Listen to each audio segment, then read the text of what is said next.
તારો ભવતા સોમ સૂર્યયો રાગ્નામ શુભયવંશ્યાનામ ચરિતમ પરમાદ્ભુતમ. જુઓ, પ્રશ્ન એક વ્યક્તિ કરે છે. પરીક્ષિત મહારાજે પ્રશ્ન કર્યો સુખદેવજી મહારાજની, અને જવાબ જ્યારે ભગવાન સુખદેવજી મહારાજ આપે ને ત્યારે કથા બધા સાંભળે છે. કોઈ એકનો પ્રશ્ન હોય ને અને એનો જ્યારે ભગવત સંબંધી કોઈ જવાબ મળે ને ત્યારે કલ્યાણ બધાનું થાય. અષ્ટાદશ પુરાણેશુ વ્યાસસ્ય વચનદ્વયમ પરોપકારાય પુણ્યાય પાપાય પરપીડનમ. બીજાનું હિત કેમ થાય?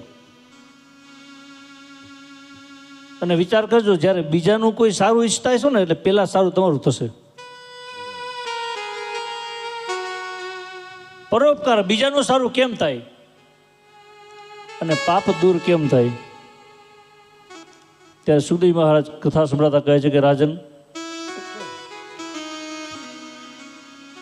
આગળ જતા યદુવંશની અંદર અનેક પ્રતાપી રાજા મહારાજાઓ થાય છે ને,